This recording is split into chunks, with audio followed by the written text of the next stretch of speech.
Ohio State has the talent, the defense, and the drive to make noise in the college football playoff.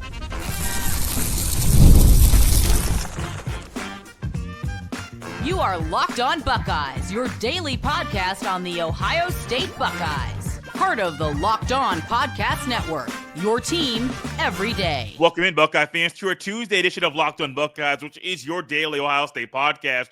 Part of the Locked On Podcast Network, your team every day. I'm your host, Jay Stevens, also the host of the Jay Stevens Podcast. And today's episode is brought to you by FanDuel, because you can start the season with a big return on FanDuel.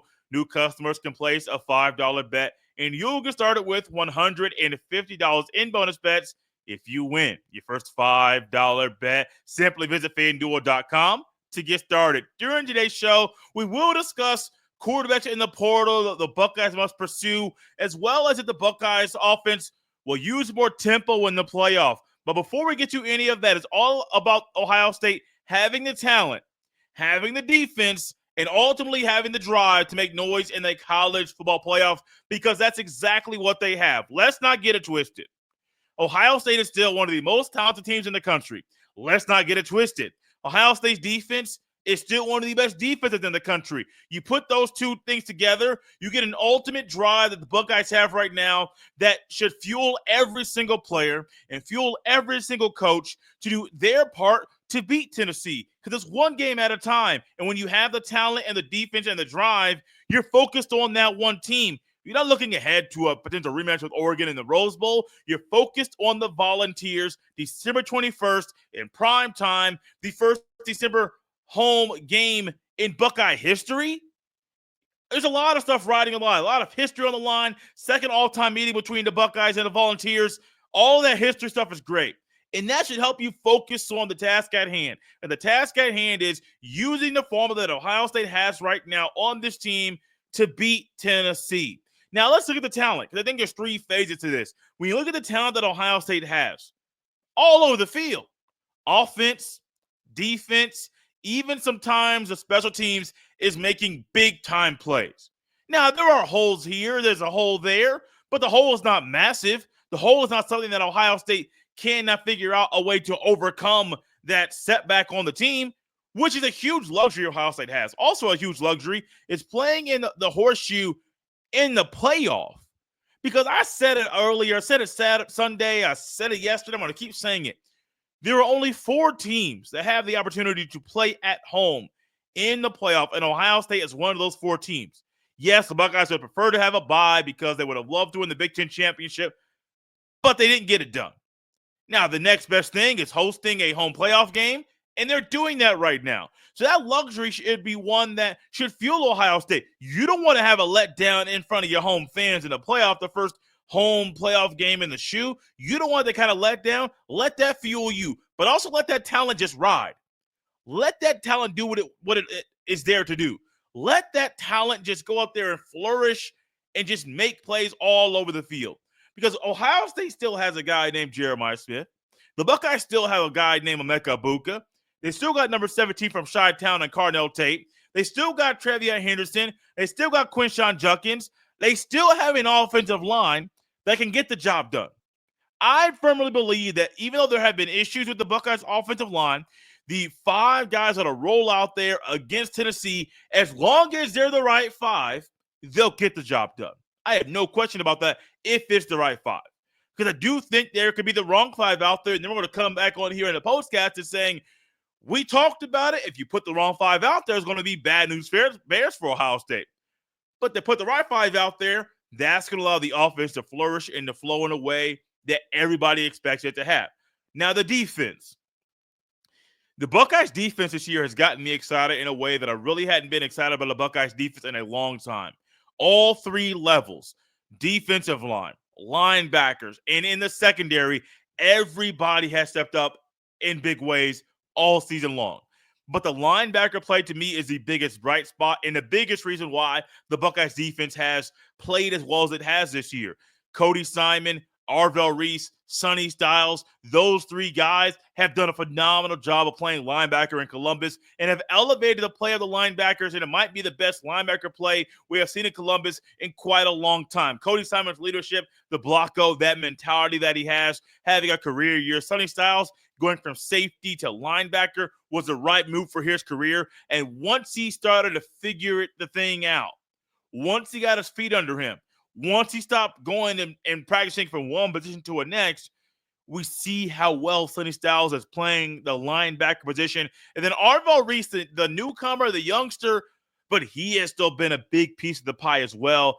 I think the top two guys in Cody Simon and Sonny Styles, I think those two guys are a huge reason why Ohio State's defense has played as well as it has. But let's talk about Ohio State's defense. I cannot overlook number 2. Caleb Downs is different. We have seen a lot of great safeties come through Ohio State. We've seen a lot of great defensive players come through Ohio State. And Caleb Downs is different. Has a lot of the Troy Polamalu qualities in his game and the ability to freelance and do a whole lot of the things to be great at stopping the run, to be great at stopping the pass, to be great at defending in one-on-one coverage or in zone, whatever it is. Caleb Downs is that dude. And I don't use that dude lightly or use it often, but when a player deserves to be called that dude, he gets that tag, and Caleb Downs is that guy. He is a big reason why the Buckeyes defense has played as well as it has this year. When you've got the talent, the Buckeyes got it. The Buckeyes have the defense. Then you got the drive. And I think ultimately the drive goes twofold. One, Ryan Day just had his first second 2-loss regular season in his tenure as Ohio State head coach. The first 2 losses in the Big Ten came this year during his in the regular season for the first time since he was a head coach. And so when you have your first year having 2 conference losses, that's going to fuel you to do some things different. That's going to fuel you and push you to push those players that you've been coaching to do some things different, to go all out, lay it all on the line, because it's what you have to do. This is not a time for Ohio State to not lay it all out on the line and say, we're going to do everything that we can to put our all out there on the field. This isn't a time to not do that. You're in the playoff. There are only 12 college football teams out of 130-plus FBS teams that have the opportunity to win a national championship. And when you're in that exclusive group, you must lay it all on the line. You can't go out there and say, oh, I'm going to take this playoff here, or I'm going to take this series off. This isn't the time for that. This is the time for the big boys in Columbus to step up, to rise to the occasion, and to show everybody out there, we know what's happened this year. We know the highlights. We know the low moments. We acknowledge them, but we're not going to allow those to be in our mind to allow us to lose focus in this moment. We're going to allow some of those low moments to fuel us and to drive us to be the best team we can be, showing up 8 p.m. Eastern on December 21st in the shoe against the Volunteers to show everybody and their mama around the country that this is still the Ohio State University, and the Buckeyes have the talent, the defense, and the drive to make noise in the playoff, and it all starts with the Volunteers. That's it. I'm here to try to change the tide, man. Be a little bit more confident about this team, because there's a lot of great things to be confident about with this team, and one of them is the Buckeyes can make noise in the playoff, and that should put a smile on everybody's face. Also, what should put a smile on everybody's face is the potential of Ohio State using an up-tempo offense in the playoff. I know it might sound crazy to some, but Ryan Day might turn up the tempo when the Volunteers come to town. This episode is brought to you by FanDuel. Get ready to tackle the NFL action with FanDuel. It's America's #1 sportsbook, because right now new customers can bet $5 and get $150 in bonus bets if you win. The FanDuel Sportsbook app gives you everything you need to place live bets on the NFL, and it's all in one place. So when you get a hunch in the middle of the game, you can check out the latest stats, view live play-by-play, and so much more on the same page where you place your bets. Simply visit FanDuel.com to join today, and you'll get started with $150 in bonus bets if you win your first $5 bet. All the action goes down in two places on the FanDuel Sportsbook app and at FanDuel.com. Never waste a hunch and make every moment more with FanDuel, an official sportsbook partner of the NFL. This episode is brought to you by Billiards Plus. Billiards Plus has the best selection of pool tables, game tables, shuffleboard tables, and more, and the best service in Central Ohio. Now's the time to reserve a table so you can unwrap years of family fun on Christmas morning. Everything you need for in-home and backyard entertainment is at Billiards Plus. Billiards Plus carries the best pool tables from Brunswick, Alhassan, Canada, billiards, and more. And the grills, whether you like charcoal or gas or wood-fired, Billiards Plus has a perfect setup for all grillers. No matter the season, Billiards Plus has you covered for all your indoor and outdoor entertainment needs. Kenny, Sarah, and the whole staff will always go above and beyond to give you the best customer service in the industry. Billiards Plus. Visit their showroom on Dublin Center Drive in Dublin. Thank you all for tapping in Locked On Buckeyes and making this show your first listen of the day. One thing I hope we see from Ohio State moving forward in the rest of the games this year is an up-tempo offense. It surely seems like the Buckeyes offense flows the best when Ryan Day says, let's pick up the speed. And you see that speed pick up. You see Will Howard get into a rhythm. You see them boys on the outside catch that ball. You see how that opens up lanes for the running backs. And the rest is history. 2-minute drills, 4-minute drills. We have seen it throughout the year that Ohio State's offense seems to flow the best when the tempo is upbeat. And I think it's the best way for Ohio State to attack Tennessee in the first round of the playoff is to move the ball a little bit quicker than they have this year. I don't normally snap on the show. I don't know why I started to do that. But all of a sudden I started to think about as I was snapping when I was in like a metronome. When I was in school, starting in 5th grade, into my junior year of high school, your boy played the violin. It's not something I normally talk about at all, not on the show or off the show, but your boy played the violin. 5th grade, my mama used to wake me up on once or twice a week. We used to go to Craig Middle School. I went to Belsen Middle School. They're about 15, 20 minutes apart. But I went to Craig Middle School. Mama said, hey, you want to play an instrument? Great. You want to play the violin? Cool. I'm going to keep you busy. My mama talking right now. I'm going to keep you busy, and this is how we're going to do it. So mama took me to Craig Middle School. Used to have practice, orchestra practice before school started. Yeah, I mean, it was – I wasn't like a morning guy. I'm not a morning person now, but my mama said, hey, let's go over here to this practice here and get you to learn the violin. Continue that through my junior year of high school. But one thing I remember, and I forget if it was in 5th grade, probably 5th grade because I was learning everything, the metronome. Helps you stay on beat. Helps you figure out the rhythm. And there's 4-4, 3-4 different counts, different things there in music. I haven't played the violin in over a decade. It's been a very, very, very, very long time. But when I did, man, the metronome, when I was trying to figure out the pace, either a slower pace or more upbeat, that metronome would help me. And there was times, man, when that thing got upbeat and I'm trying to stay contained. You know, when it gets upbeat, your heart starts moving a little bit faster, and you might want to get up and move a little bit. But now I'm not trying to tell you to use a metronome to try to get the flow of the Buckeyes offense. I'm not going that far, but it kind of reminds me that Ohio State might need a little help to stay on the pace that they want to stay on. Not because they're not smart players. They just have not gone fast at all this year. Not just a regular portion of the game.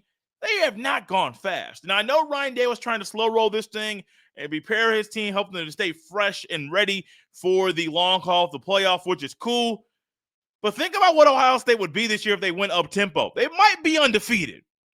Because I do think Will Howard plays better when his team, when the tempo goes faster.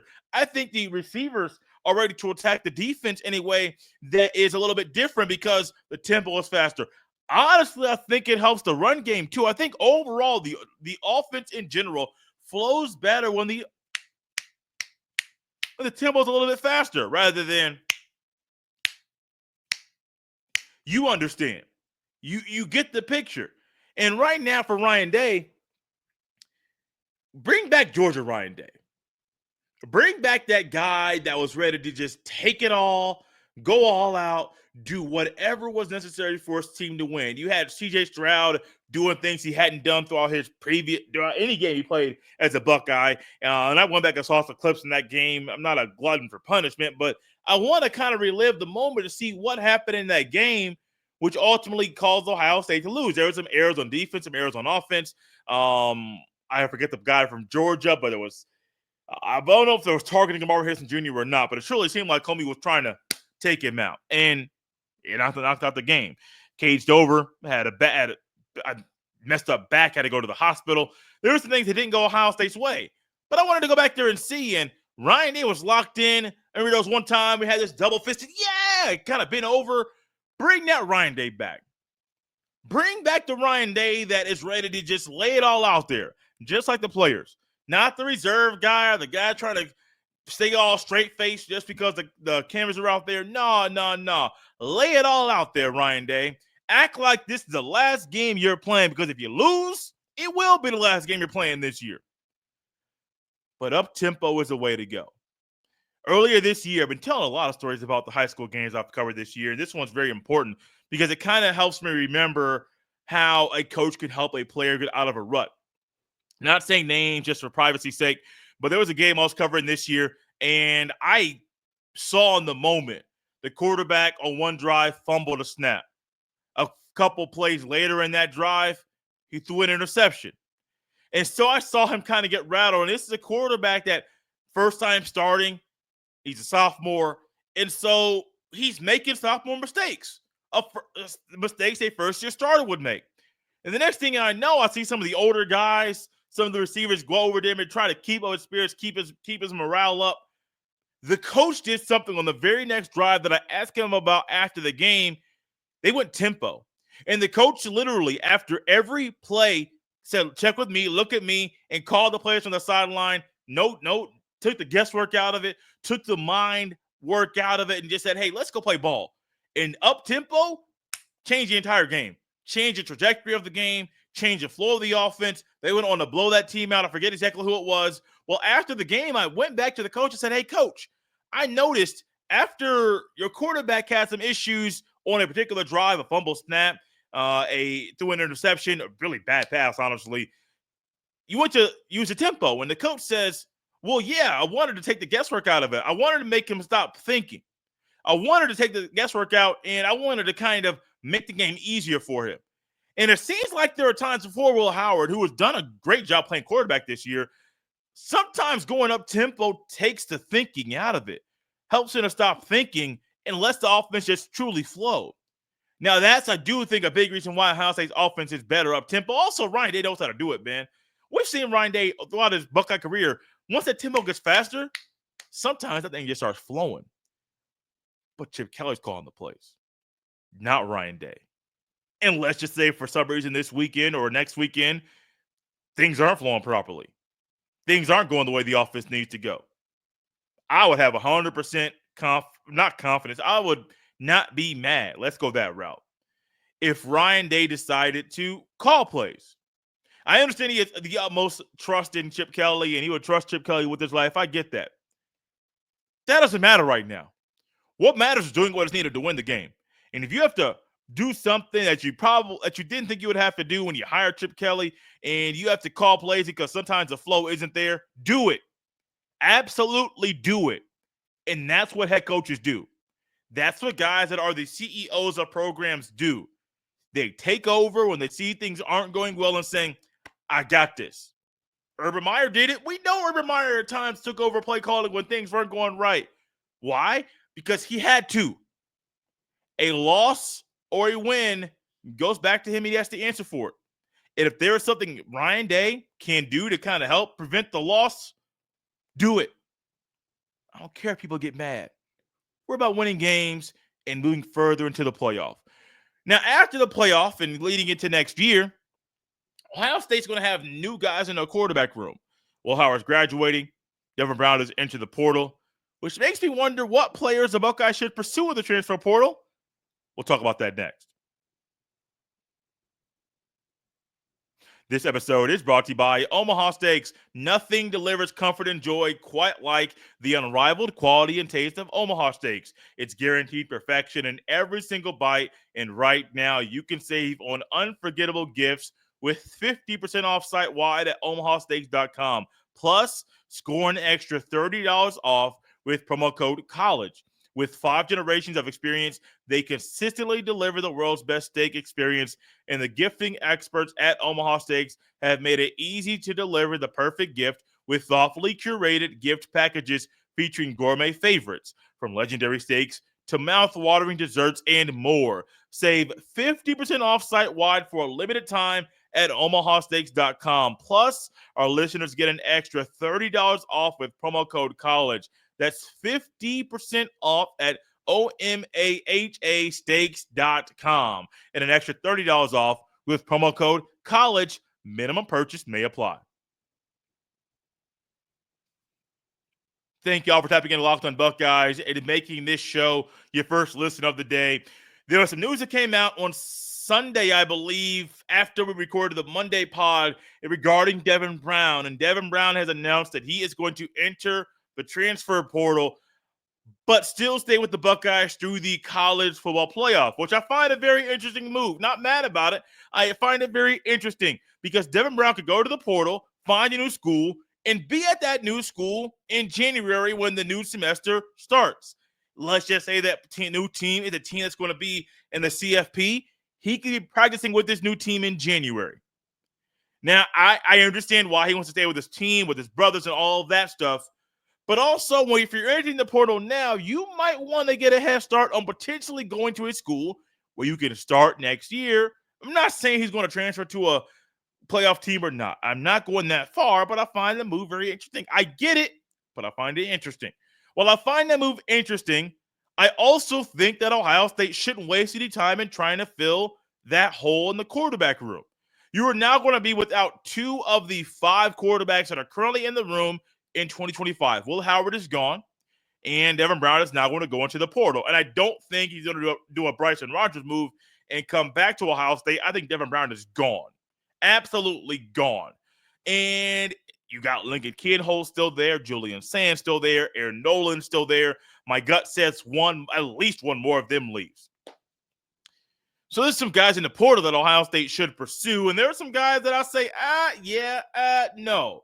Let's go, and this is coming from the rankings are coming from 247 Sports college football transfer portal. They keep a tally of the portal and just rank them 1, 2, 3, 4, and so on and so forth. Top guy in the portal right now, Connor Weichman, I believe, of Texas A&M. He hurt his shoulder this year, the AC joint, and that makes me a little nervous, honestly. Hurting a shoulder injury and the recovery could be smooth. It could throw you off. I'm not exactly sure. Numbers a little so-so. Plays a little. Go back and forth with it. Ryan Day may want to go with the young guy. He may want to go with a more experienced quarterback in Weigman. Even if you bring him in, like I said earlier, these guys might be guys that are coming in that have to compete, and ultimately, they might not win the job. It might not. Miller Moss was at USC. He transferred. He's in the portal. Take him. Maybe not. I think Darian Mensah from Tulane is one of those guys that I like. And he is someone, when you look at the film, I watched a little bit of his film when he played Kansas State this year. Really good throw of the football. Now, for him, the bad thing for him was the O-line couldn't block Kansas State at all. Them boys was getting into the backfield pretty quickly, and it seemed like every time Mensah brought back the pass, it surely seemed like homie was backpedaling, throwing off his back foot, skedaddling, trying to scramble away to get away from the rush coming right up in his face. But he has a deep ball. He has the arm strength that you want. I don't have his stats right in front of me, so forgive me for that. But I do think he is someone that Ryan Day would love to bring in. A guy that's already started, a guy that's done a lot of winning, that's had some success, a guy that was at a program that is maybe a little bit lower in the G5 level, but Tulane is a well-respected G5 program. It wouldn't bother me at all if Ryan Day said, hey, you got that guy down there in the Bayou, bring him on, bring him over here, bring him in for a visit. Heard Ohio State's bringing in Jackson Cantwell, the number 1 player in the class of 2026, in for a visit this weekend. He's going to be visiting Michigan and Ohio State this weekend. So that's another one. Bring these guys into visits, man. If they are allowed to bring players in for visits during the Tennessee game, because that's at home, do it. You must speed up and ramp up your evaluation process, because this is an opportunity that not only 4 schools have this opportunity. Even though Oregon is the number 1 seed, they're not hosting a playoff game. And so if you have the opportunity to bring recruits in on visits while you're at home during a playoff game, you must do it. It's a night game. Volunteer fans travel very well. There's going to be an intense, raucous atmosphere against 2 of the most storied programs in college football. I think Tennessee is trying to be, there are similarities to Tennessee and Ohio State. Tennessee aspires to be Ohio State, but they're not the Buckeyes. Volunteer fans might not like that, and that's okay. It's reality. But bring them in, man. I encourage everybody. Go out there and look at Miller Moss's film, Connor Weigman's film, Darian Mensah's film, and let me know what you think. Jackson Arnold over at Oklahoma, that team wasn't that good this year. That offense wasn't that good this year. I understand why he's transferring. Oklahoma probably wants to go in a different direction. Wouldn't be mad with that. Now, here's the thing about Caden Salter and Justin Martin. Justin Martin at UCLA, their offense was not that good this year. The team wasn't that good. So do you want to bring a guy that's from a failing, not a failing, but a program that was a little bad and bring him in? For Caden Salter from Liberty, it's Liberty. More well-respected G5 program, but once again, it's a G5 school. Same thing with Darian Mensah. The difference between Mensah and Salter, Mensah, I think his film was better too. But the programs are just a little bit different. So those are just a few. Those are just a few of the 5. I'll dive deeper into some of these over the next few days as far as saying, hey, Ohio State should pursue this guy. Ohio State should pursue that guy, because it's very important. This isn't a time for Ohio State to waste time and misevaluate players. You must get it right. 4 straight losses to Michigan. You haven't won the conference since 2020. You're trying to do some different things with the evaluation in the offseason and tap into the portal in a great way to get quality players. The quantity will probably be higher, but the quantity doesn't really matter. You must get the quality players. And if you get quality players, that is great. But also, there's talent in the portal. Quarterbacks, running backs, offensive linemen, pass rushers. There's talent in the portal, and Ohio State must use their resources, must use their facilities to their advantage to make sure they go up there to the portal and maximize the energy and efforts they put into acquiring quality players from the portal. Don't miss. Don't miss on guys, because this is not a time for you to miss. You miss, that could be a guy's job. Not a player's job as far as a starting role to a backup, a coach's job for being a coach at Ohio State to not getting it done enough to keep his job. Not trying to call somebody to get fired, but the nature of the game is if you're not getting the job done, you're going to be up out of town. And for some guys in Columbus, it wouldn't shock me if they aren't here in 2025 because they hadn't gotten the job done during their tenure at Ohio State. Thank y'all for tapping into Locked On Buckeyes and making this show your first listen of the day. For your second listen, check out the Locked On Big Ten podcast, because my guy, Craig Sheeman, is the individual that puts the Big Ten first when everyone else overlooks it. Find Locked On Big Ten on the YouTube or wherever you listen to podcasts. You can follow me on Twitter and Blue Sky at jstevens07. Send every email to jstevens317@gmail.com. This has been Locked On Buckeyes on a Tuesday. We'll see you next time.